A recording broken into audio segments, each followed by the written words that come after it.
poop again.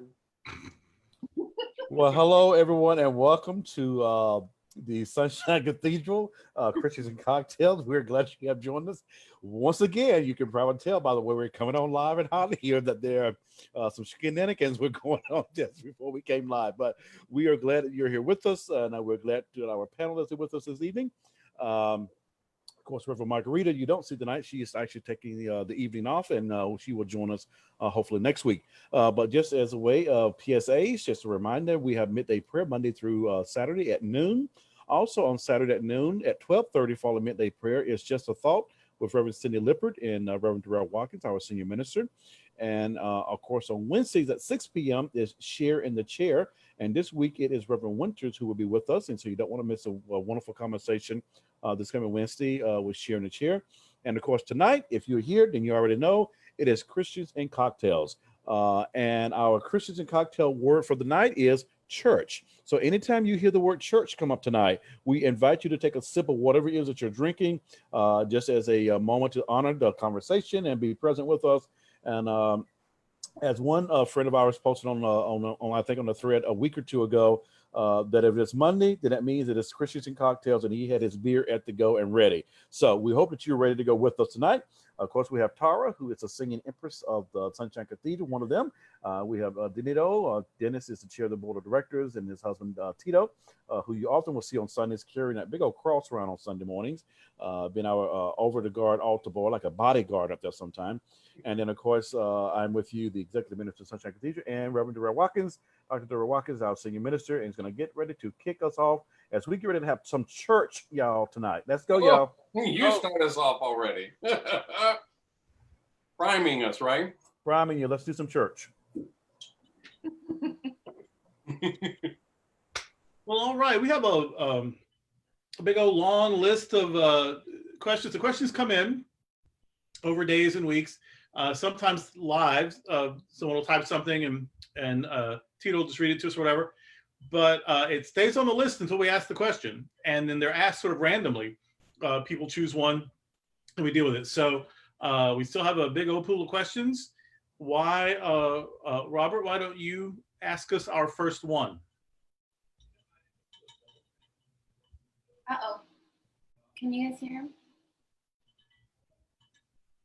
Oh, I can hear you now. Can you hear me now? Yes. Okay. So as I was beginning to say, when I first saw this question, I misread it. And I thought, well, who wants to know about people being cannibals at the Sunshine Cathedral? But anyway, the question really is, what are your thoughts on pastors who are open about their cannabis use? Not being cannibals, but their cannabis. So, yes, there you have it. By the way, I hope you would condemn the cannibal. Well, we're just not, we're not super judgy, but I think you would have found an uncomfortable thing for me there with the cannibal situation, though, because of the euphemistic language around the Eucharist in the very, very early church. One of the criticisms against the Jesus movement is that they were cannibals. Because it says that we're eating, somebody's body and drinking the cup of their blood. It's euphemistic, and I know there are Roman Catholics who were immediately offended, that I said it was euphemistic and not. But if it's not euphemistic, then you don't really get to be too angry with the criticism. That are you eating someone's body or is it euphemistic? But that was one of the criticisms leveled at the very early church, is that they were Eucharist. I mean, that they were cannibalistic, and Church. it's we're I said church a few times. Also church. The Greek word is ecclesia, and I think that counts. Well, Anyway, but we're not talking about cannibals, so all of that was just free information. Do with it as you will. Cannabis, I don't care. Smoke your pot, I don't care. P.S. It's legal in some places, legal recreationally some places. It's legal medically in lots of places. It's legal medically in even more places if they take the what's the magic thing out of it, the THC. So it's different levels of legal anyway. That it was ever made illegal, I think in the 30s, was really a racist campaign. Anyway, against I believe the targeted group was Latinx people in those days. About the cannabis use. So anyway, it hasn't always been illegal. It isn't universally illegal. It is not addictive, unlike coffee, and is no more deleterious to your health than smoking anything else. And so, I just couldn't care less. That's what I'm saying. Pastors, not pastors. But here's the thing. Shame I'm against. Shame, and we're sick as our secrets. So if you're gonna do it, then I think you're actually ahead of the game by not hiding it. Hiding makes it seem shameful, and that makes you feel bad. So do it, don't do it. But if you do it, and you actually aren't trying to hide it, I actually think you get bonus points for that. People, I mean, I've got a cocktail in my hand. Hello, I'm holding a cocktail as we speak. There are people who find that scandalous, that I'm a pastor who drinks. So there are people who think, how can you be Christian, much less clergy, if you're gay? Well, guess what? If you took out all the gay clergy, you wouldn't have much of a church left in the world or in the history of the world. Church. Cheers. So anyway, so it's always easy to sort of pick and say, oh, that's a thing that I've heard is bad, or there's some taboo against it. So now I'm going to use that to judge clergy or religious people or clergy or Christians or whatever. I'm just not about it. Anything that you can use responsibly, anything that you can share that is consensual. Obviously, I'm not talking about hard stuff. I'm not talking about synthetic stuff. I'm not talking anything that could, if you get a bad batch of some things, you could die. Well, that's, don't do that. I've never really heard of that happening with a little weed. I don't know. So anyway, if you're against it, if you don't think it's good for you, don't do it. Please don't do it. But if someone else in good conscience can do it, what's it to you? What's it to me? So yeah, I don't care. Yeah, why should we be concerned with what other people are doing? We shouldn't be judging them anyway. Right. And, I don't have any on me or in the house or anything, or in the office or in the car. I don't have any right now. There have been times in my life that I couldn't say that though. And I didn't feel, I had no shame, no guilt about it. Now, anything that you were doing compulsively, and that includes eating, shopping, sleeping, anything that you're doing that to the exclusion of other healthy things, well, then that is an issue, I guess. But that's not a weed problem so much as a you problem that you're attaching to things. I can be an overeater. That doesn't make food bad. That means I have some sort of issue that I'm sort of working that out with food, or the same thing with shopping or gambling or whatever. So no, if weed is bad, don't do it. If weed is good, do it. And whether or not you're a pastor doesn't even fit into the equation for me. So that's me. That was kind of an easy one. The cannibal part would have been harder. Dennis, ask us something else. All right. I'm going to ask you the shortest question. Was Jesus ever wrong?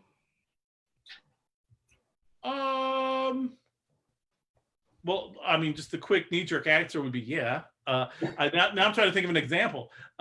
But P.S. We know about a year of his life, a year and 2 or 3 events from before that. We have 2 stories of his birth written by people who weren't there for it. We have 1 story of him sneaking away when he was 12.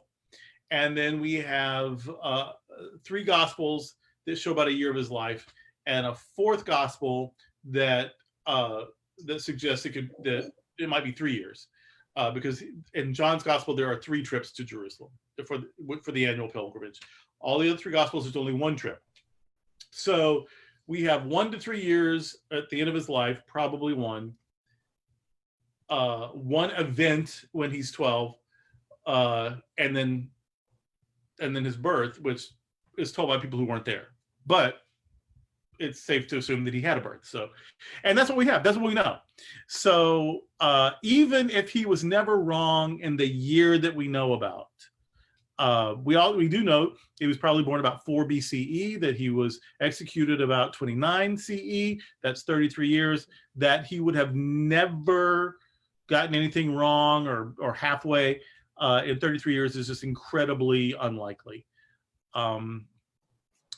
Now there is, and something comes to me, there is an instance of him being sort of morally wrong. He wasn't wrong about what the scripture said, but he was wrong about how he was applying it.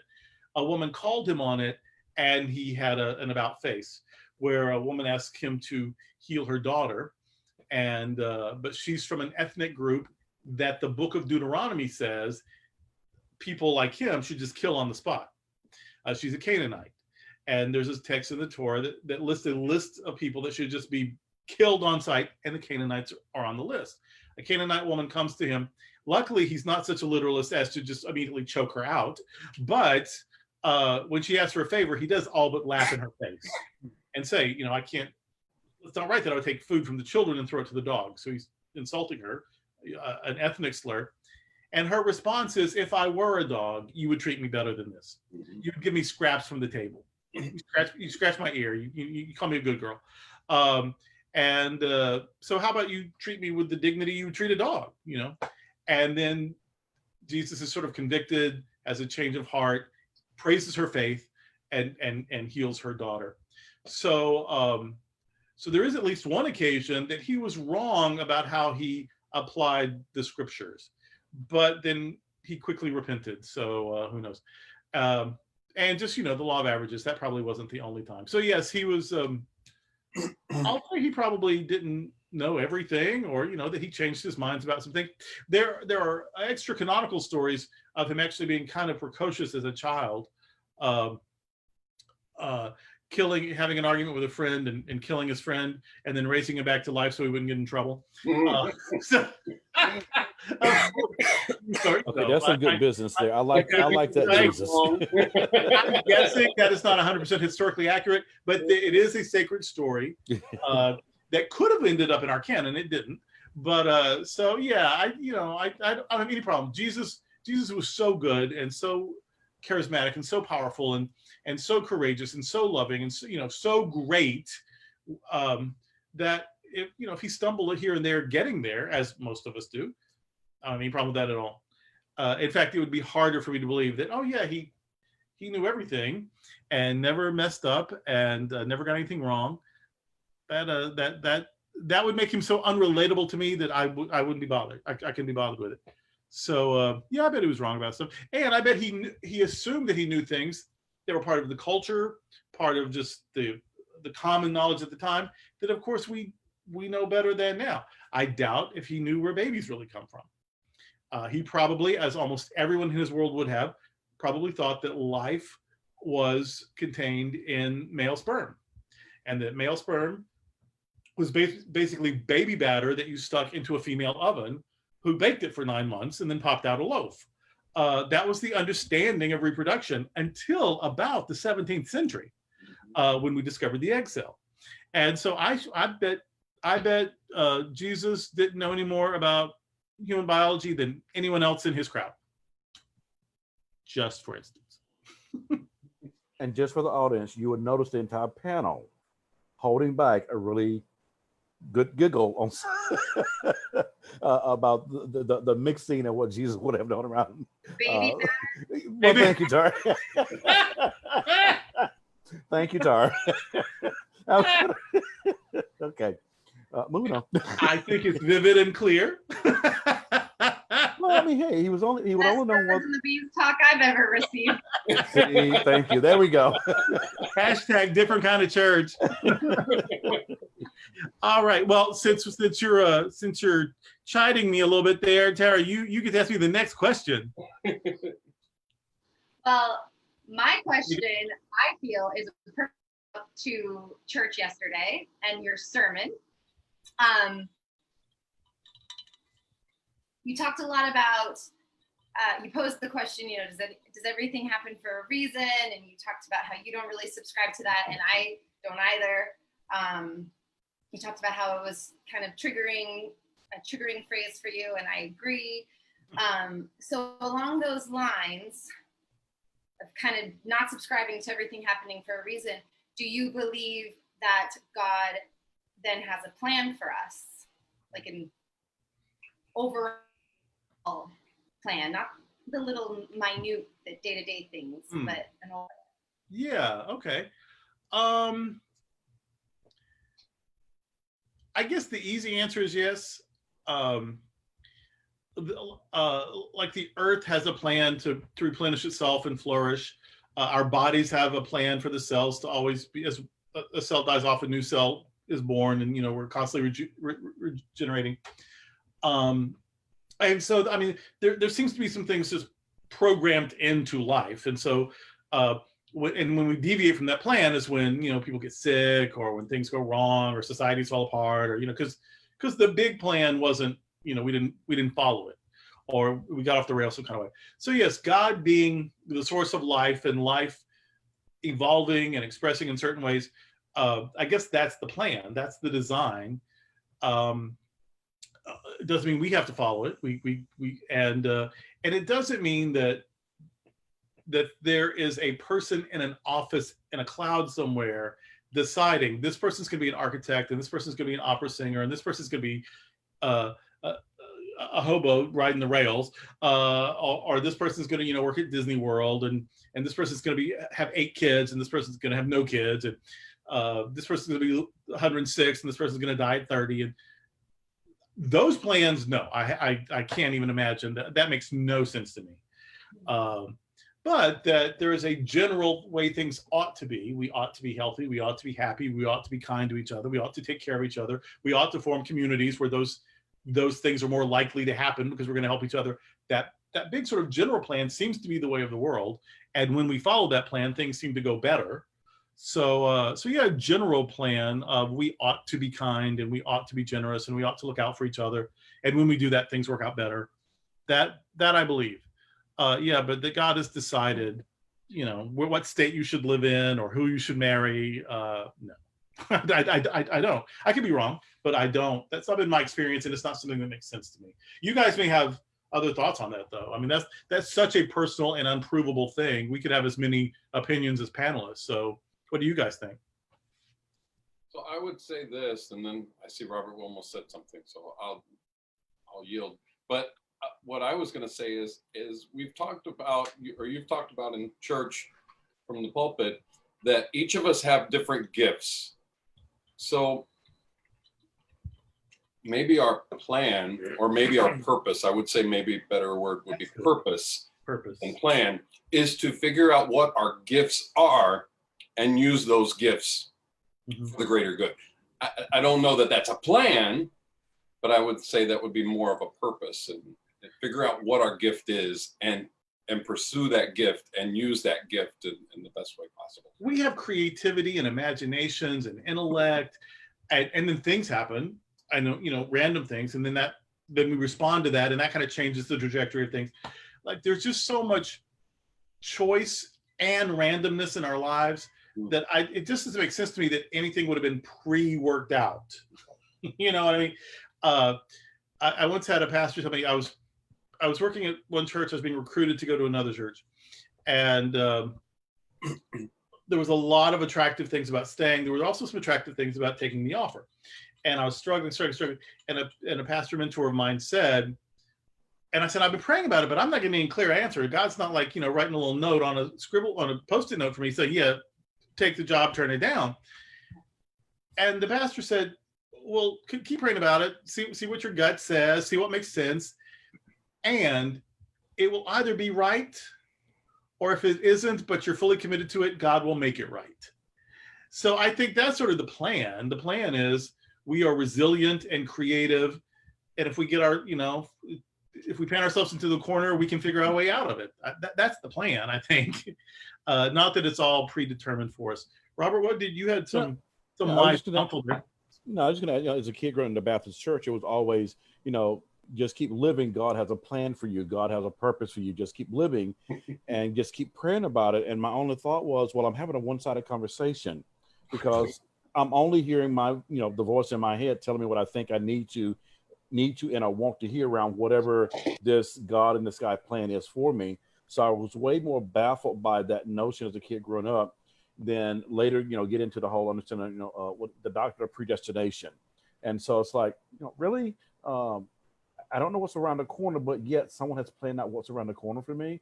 Can you at least let me in on the secret? So if I want to know if I'm going to go left or right, and so it really for me was about, let's experience this and see what I learned from this versus trying to be manipulative, and let's try and figure it out every detail down to the science of how this is supposed to work out. Because I think when I was doing that, I was missing out a lot on life.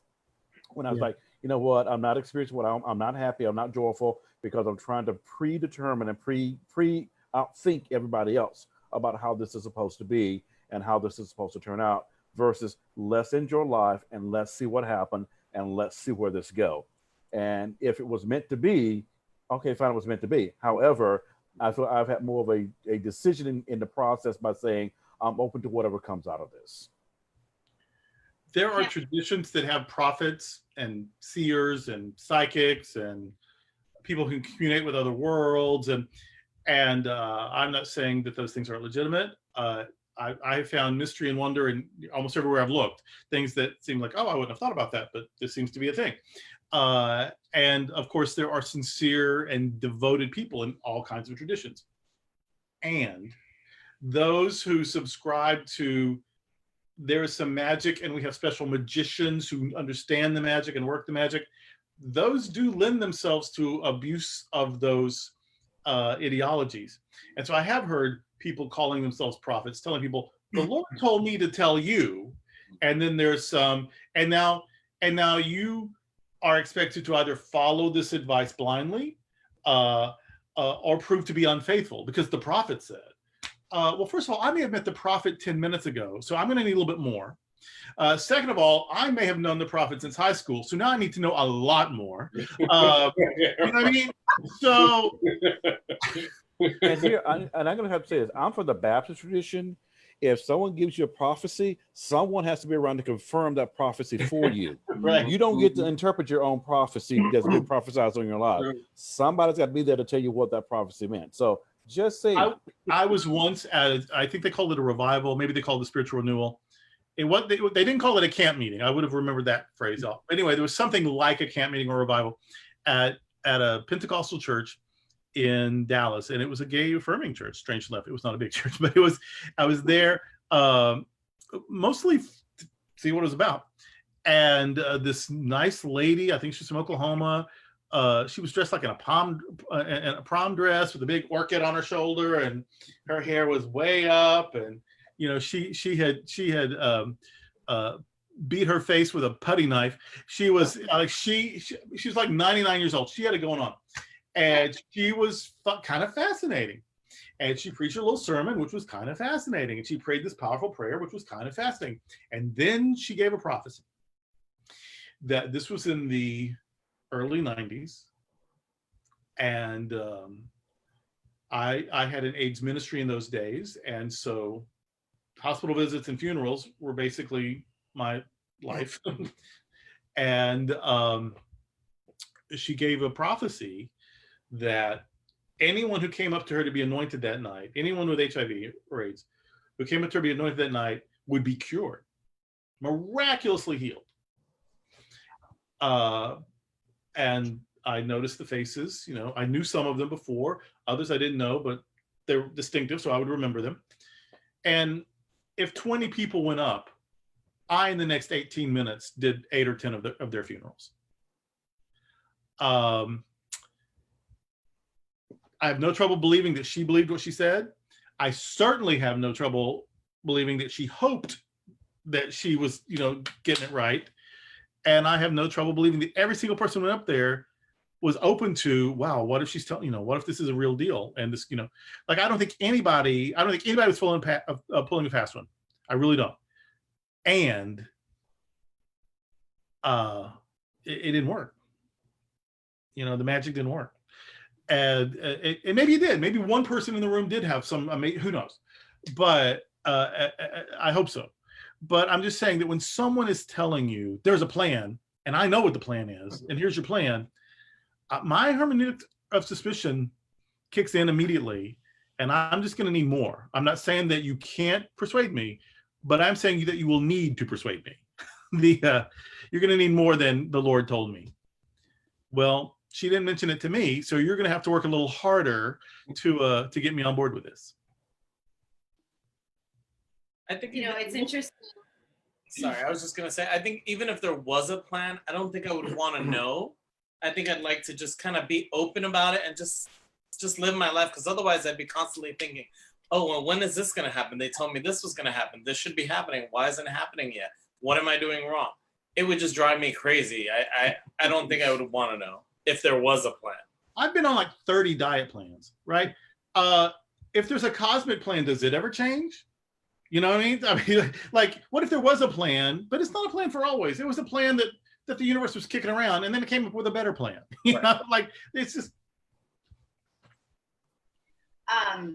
Yeah, I like what you say, Tito and Robert, because it's hard to live in the moment when you're constantly thinking about what's supposed to happen. So I like that, and I don't know if I've shared this with you guys before, but I'll just chime in now with my weekly youth trauma from my religion that I grew up with. But And that was the Mormon church, wasn't it? Oh. How did you know? So when you're Mormon, you reach an age and then you get a patriarchal blessing, and it's kind of like a fortune. Like they bless you, they put their hands on your head, and they give you a prayer, but it's basically they're predicting your future for you. And it's God's plan, and it's supposed to be divine, and it only comes to pass if you are righteous and you follow the LDS teachings. So nothing that was predicted for me has come to pass. But it's good for you. struggle with, and that's why I wanted to ask. I struggle with that. I think about that blessing because they type it out for you. There's like a scribe in the room typing it all out as it's being prayed, and you get to keep it. And so I've read it from time to time, and it's, I wonder about that. Like, I wonder if my life was meant to be this certain way and I screwed it all up, So thank you for answering that question for me. Yeah, I think we're meant to be happy. I think we're meant to be whole. I think we're meant to be in healthy relationships. And I think there's probably more than one way to have those, to reach those goals. Yeah. So. Well, Tito, is it Tito or is it Dennis? Who hasn't asked me a question? Tito, ask me something. Or ask us something. I had it a minute ago. I don't know where it went. It was not in the cards for you to ask that question. Think about it. It was not divine. It was not the plan. The angels weren't leading you in that direction. What? Oh no, we don't seem as patriotic as other churches. Why is that? Because, well, I don't know why other churches do what they do. Oh, hold on. I don't know why other places of worship do what they do, but I can tell you why we pray. In fact, one of our closing prayers is heal this land, and then we open it up though, heal our world. I think the Independence Day weekend we did with better words, with more inclusive words, but we did the Battle Hymn of the Republic. We have prayed Irving Berlin's God Bless America in the past, to music. So we certainly want the nation to flourish. We just don't want it to be the only one that flourishes. You know, I may have great devotion to my homeland, but someone else has great devotion to their homeland. I mean, you know, so I don't want to promote nationalism. Patriotism, you know, I love my country and its ideals and its constitution. Okay, that's great. But nationalism is almost like a religion where our country can do no wrong, and our country is better than every other country, and our country should be strong enough to enforce its, you know, what it thinks is right. And so it's not that we aren't patriotic, it's that we aren't militaristic. We aren't necessarily nationalistic. We certainly don't promote nationalism. Nationalism is the nursery school of racism, by the way, just let's be clear. And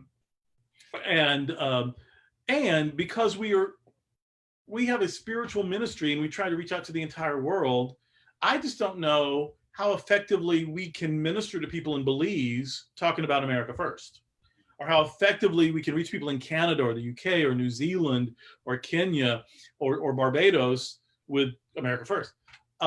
That's just not what our faith message is. Our faith message is no matter who you are, no matter where you are God's miracle and not God's mistake. And that has nothing to do with stars and stripes. So if you're an American and you are proud to be American, you get to be. Good for you. My husband is a veteran. Tito's husband is a veteran. And I'm very proud of that. I'm proud that, you know, in fact, it is only because of spinal birth defects that I'm not a veteran. I went to the Navy recruiting office to join the Navy Reserves. I thought it might be a good way to help me get through college, pay for college. There were two obstacles. One, there was a question in those days, are you a homosexual? I had to have the recruiter ask me a second time because I was so enamored of him. He was so beautiful. I'm like, what did you say? I was sitting there drooling over the recruiter. What did you say? Are you homosexual? Oh, no, of course not. So there was that. But then there was the physical. And sorry, you almost certainly will become something that we'll have to pay for later. Medical, so no. So I didn't get in. So I mean, like, but that was something I wanted because it was a tradition in my family for people to do that. It made financial sense to do that. You would have built skills. There were so many good things about it, but none of it was about religion. And so we are not anti-patriotic. We just don't think that, or we don't promote the idea that God favors our country over others, or our culture, or our people over others. When we come to church, we come to worship the God that Jesus described as having a non-kingdom, a kingdom.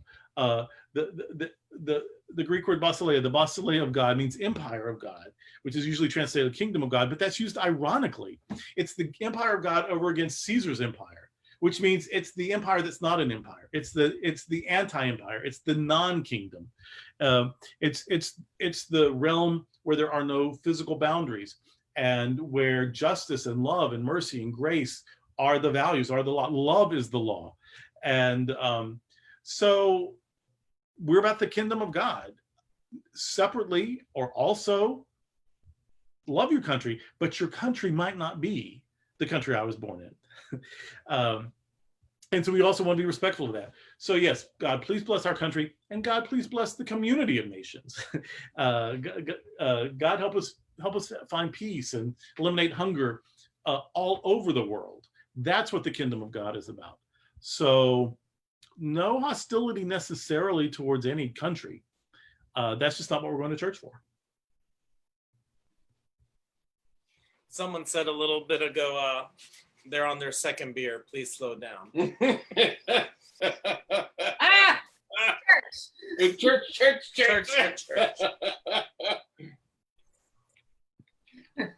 Excellent. Well, let's see. Everybody has. So let me add one. Let me just add one to the mix. We are a different kind of church, clearly. That we will, first of all, that we all identify as some form of queer, gay, lesbian, bisexual, gender non-binary, something. We all, some of us have nailed more than one of those categories. And so So we all identify some kind of queer.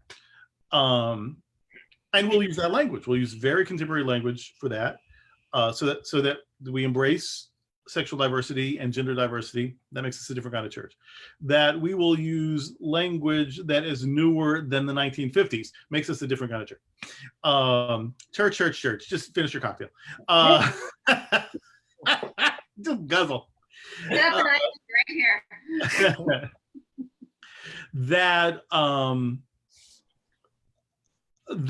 one of our most effective, far-reaching, and popular religious education programs is called Christians and Cocktails. Makes us a different kind of church. And so, yeah, and that you really can't ask any question, and we'll kick it around. The answer may be none of us have any idea, but we'll ask it and we'll give you that honest answer. None of us have any idea, but no question is off limits. Makes us a different kind of church. So we're clearly a very different kind of church from a lot of churches. I think that is our charism. I think that is our gift. I think that is our vocation, our calling. But we get a lot of pushback, and I just want to know what you say. And I'm telling the haters all, daily, like, that's what you do. I clock in, and Jesus the foreman says, okay, start answering these fools. So there you have it. But I want to hear some of your answers. There are two things we get clocked for daily, certainly weekly, and almost daily, from our broadcasts. And we have 10 a week because we're trying to reach people and comfort people and encourage people and empower people and heal people. So we're doing this all the time. And the pushback we get, and I just don't mean pushback like questions. I mean really nasty. This is what's wrong with you, and this is what's going to happen to you. This is the wrath of God coming your way. And there's two things, and one is, how can you even put Jesus in your mouth, or God, or Scripture, or religion, or prayer? Put any of those words, let any of those words float around in your mouth because you're gay. And certainly, how can you tell gay people they're okay? And there's just vile and angry and ugly. And I keep wondering, whoever thought any of that was attractive? Whoever thought any of that was worth signing on to? Whoever thought any of that was going to make their life better? And sometimes, not even to be snarky, I will just say, well, if I'm not being snarky, I'll say that's not kind, or don't be unkind. If I am being snarky, I'll say you seem kind, you seem nice. So I mean, it depends. Don't catch me in a bad mood, or I can flip it. But I point out you're being nasty, and like, how is your understanding of God? How is your understanding of Scripture? How has anybody benefited from? Like, how is the world better because you said you dykes and faggots are going to burn in hell? Like, who is better off now? Do you even feel better for having said that mess, right? So one, we get a lot, but we expected that. That is not a thing that, like, I've been doing this since day one. So homophobia is a thing. People confuse homophobia and homo hatred with righteousness, and they come for us. And the only reason we don't entirely ignore it, because there is some kid in West Virginia that needs to hear, maybe for the first time, you're okay. Nobody around you seems to know that, but there are people out here who know it.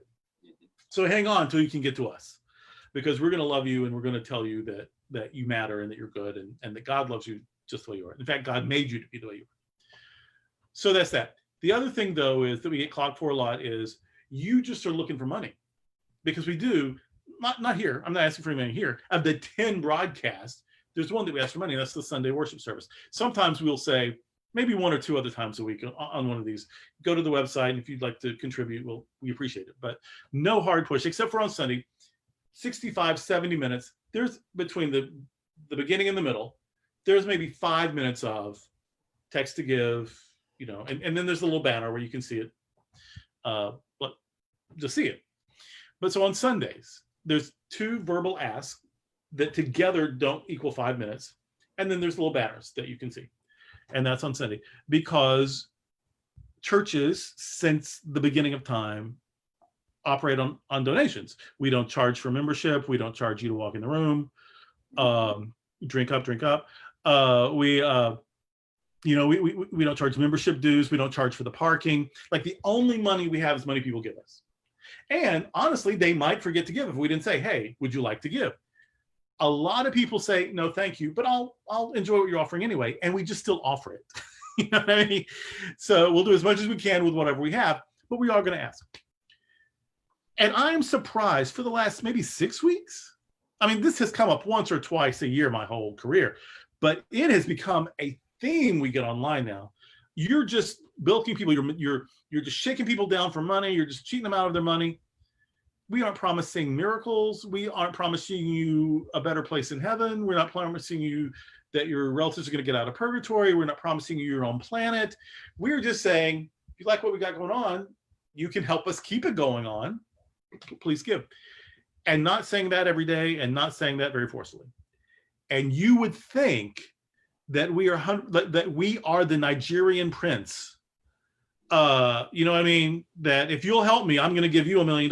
Meanwhile, I'm just taking your money. I can't figure out what that's about. Like, is it homophobia that people they're just grabbing onto one more weapon against, the low-life queers? Or are these people who have been hurt by religion? And so anytime religion comes up, that's a thing they can throw at religion. Oh, you just built people for money or whatever.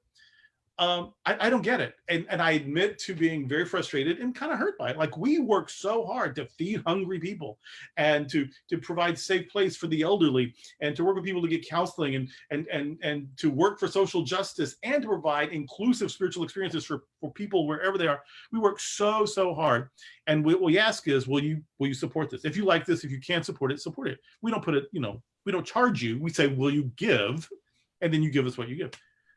And that this has become weaponized. And one of the things they're coming, just help me understand. What is that about?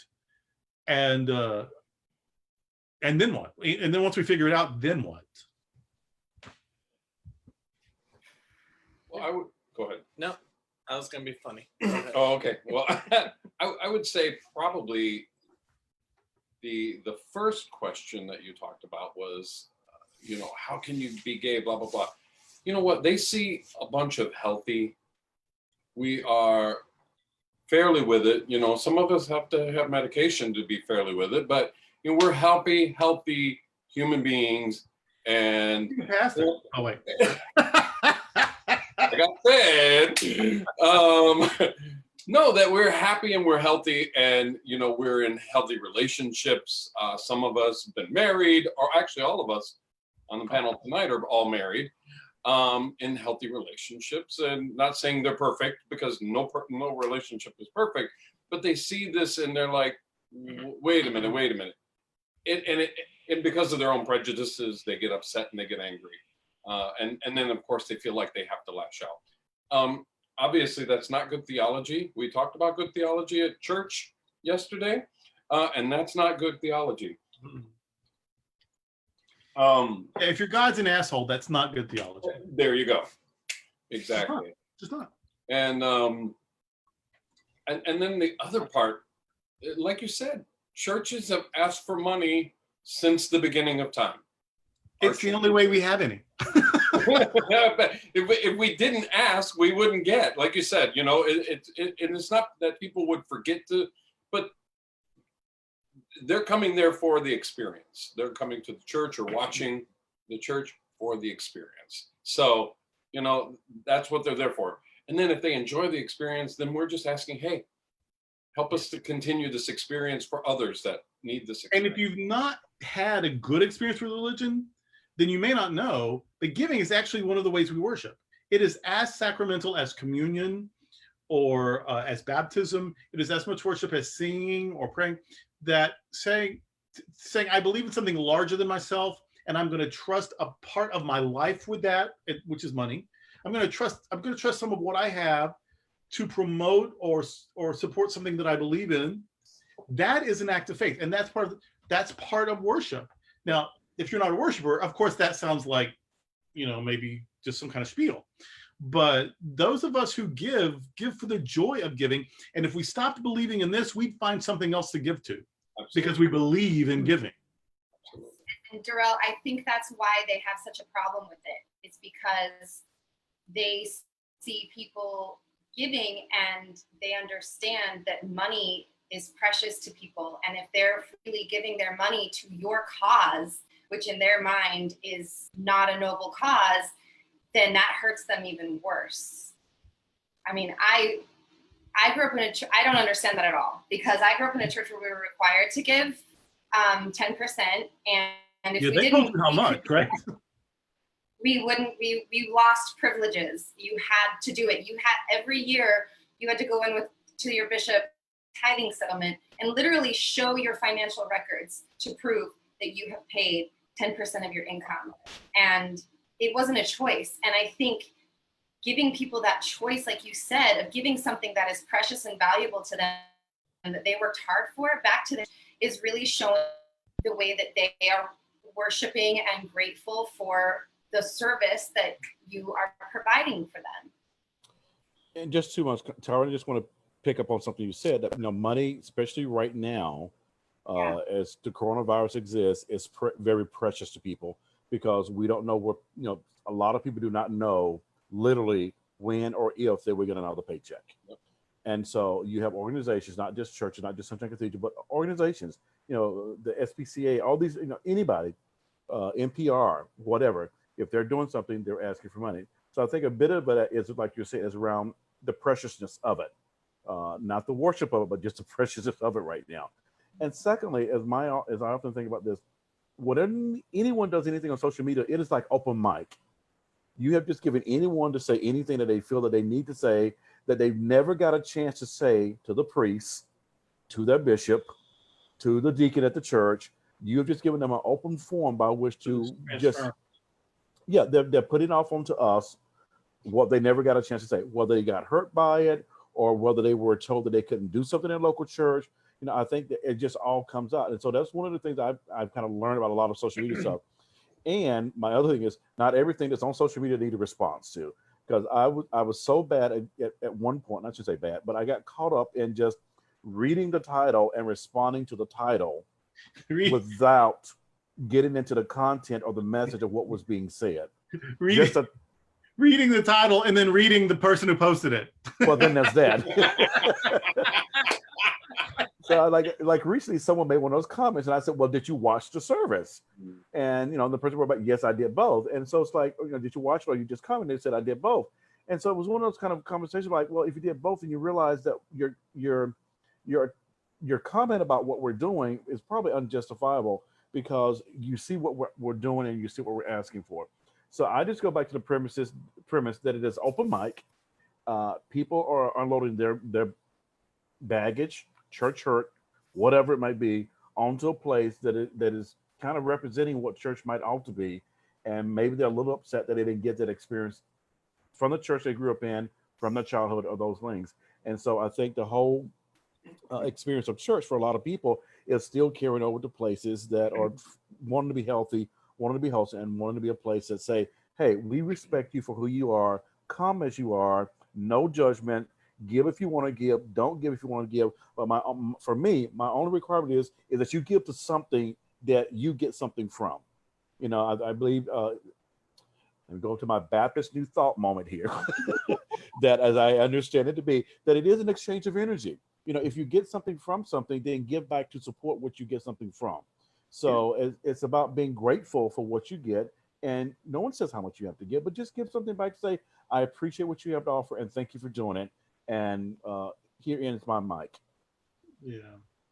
And we never require anything, or we never say give beyond your means. And that's another thing that strikes me as, we just ask. Yeah. And if you're able, like Robert said, and if you're appreciative of what we provide to you, we provide a service. And we've worked very hard so that people don't even have to give as much as probably they should. I mean, to be invested in it and to be your church, but so that people won't complain, so that people won't feel too stretched, so that people won't feel embarrassed or whatever. We have had performing arts series. We have rented space to other groups. We've had banquets and potlucks and spaghetti dinners. Like, we have done so many things to support ourselves so that people can give comfortably. You know what I mean? Now, we've lost a lot of those because of Corona. And so we're looking further, but we've not transferred the pressure onto the volunteer givers though. We've not said, oh, we've lost a renter, we've lost someone who's renting space, can you double your giving? We've never once done that. And I want to just, I wanted to bring this up for a couple of reasons. One, because it's a conversation about stewardship, and that's better than I think a sermon or an email or a brochure, or, this is a conversation. So that's good. This is, why do people give? Why do people support churches? Well, why do you support NPR? Why do you support anything? Why do you support Women in Distress? Why do you support the museum or your alma mater? Because you love it, and you should. But the other thing is that in this call out cancel culture, I want people to hear that when you just make wild, unfounded accusations about people and things and places and ministries and organizations that you have done no research into, you're actually hurting people.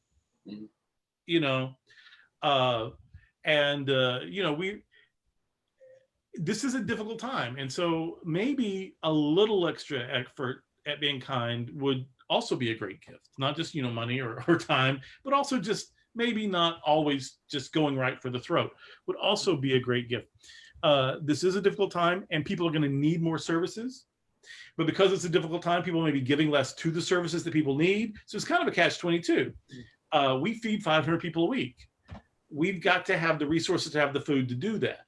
So if people don't give us the money, we can't give people the food, but people need the food because they don't have any money.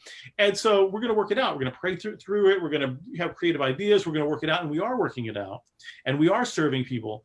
But what we super don't need in the midst of all that is assuming the worst motives as we are trying to serve the elderly and trying to serve people who have mental health issues and trying to advocate for justice and trying to tell some queer kid in South Carolina that he's precious or that she's precious to God, or trying to educate people about transgender issues, or trying to feed hungry people. You may not like everything that we do, you may not understand who we are, but let's at least assume until you learn otherwise that we have generous motives.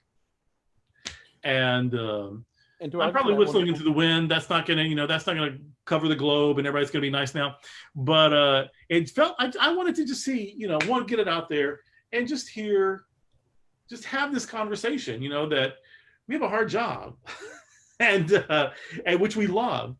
And if you don't like us, support something else. So support something you do believe in, but don't single us out for doing what every nonprofit organization in the world has to do. Ask for money so that they can give services. And I think just yes, we do a great job at responding, but I think also, I just put this out there, organizations need to respond when they get this kind of stuff coming at them as well, because it's a wonderful opportunity it's an educational opportunity to explain to people who make those comments or blanket comments. The one wild one that I saw not too long ago was, well, churches, should be giving all their money back to the community. Well, the church can't be the church if it's giving everything away. You got to have somebody there to kind of manage what's being given back to the community. Yeah. But it's also an opportunity to educate the community about what these organizations are doing.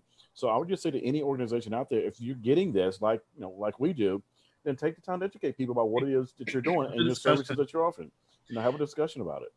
One of the problems with Katrina was that people heard this. Oh, everything, you have too much overhead. You got to pay the rent, you got to pay the staff, you got to pay the taxes. You have also, so the money never gets to the people, right? And so organizations were leaning out, so they could say, oh, 80 cents out of every dollar is going to the person. Well, then Katrina hit, and they didn't have the infrastructures to get the help to the people. So there's a bigger plan. This direction is looking at Tara. There's a bigger plan for you don't want your CEO to be making grillions of dollars. Nobody needs a private plane. I mean, you got to be responsible. You got to be accountable. And you do need, the receptionist is an important part of getting the money to the people in crisis. The grant writer, the rented space, or whatever it is. Those things are how you can do the bigger thing. You do need infrastructure.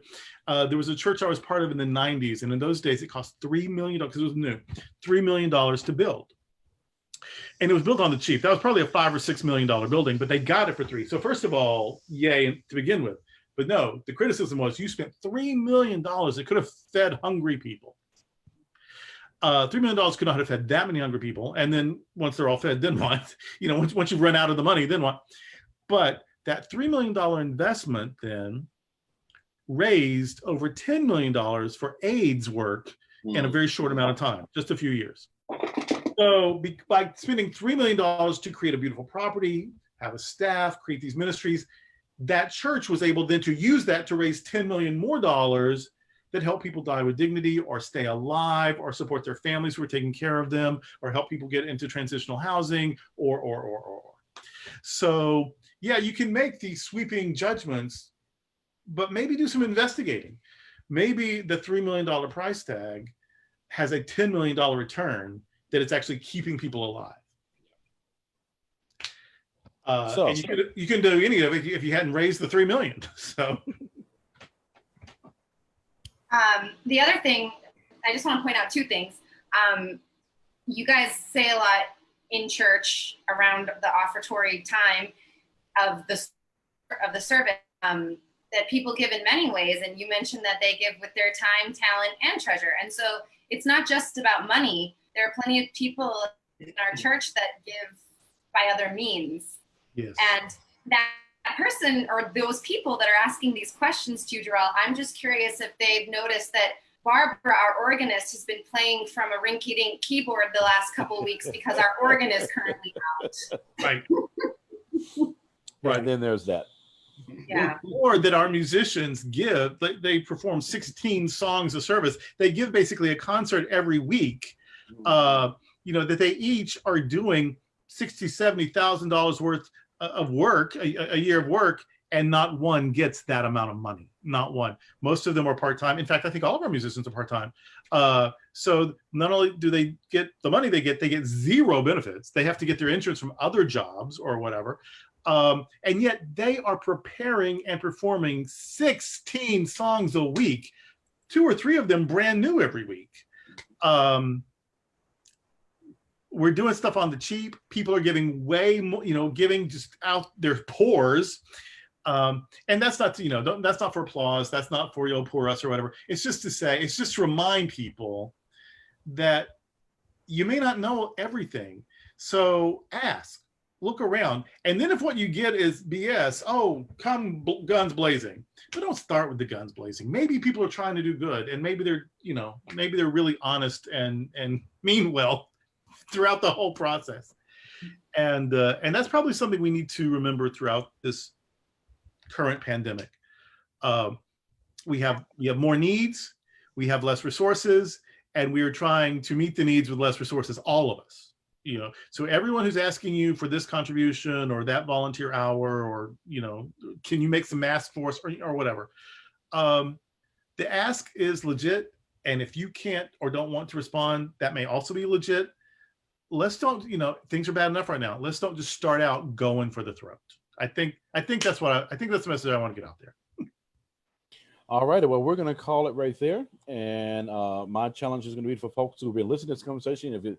And can I go back to what Tara said earlier? Like we do it, time, talent, and treasure. You know, find ways to do one of the 3, if not all 3, and get out there and do it. You know, I'm very keen on volunteerism right now because there's so many organizations who need volunteers. People don't have the money to give, so volunteer for something. You know, right here in the Fort Lauderdale area, there are lots of opportunities for people to volunteer other than the Sunshine Cathedral, and there's ways to do that. So let's begin our last thought. And we'll go from there. So, Dennis, what's your last parting thought here? Amen.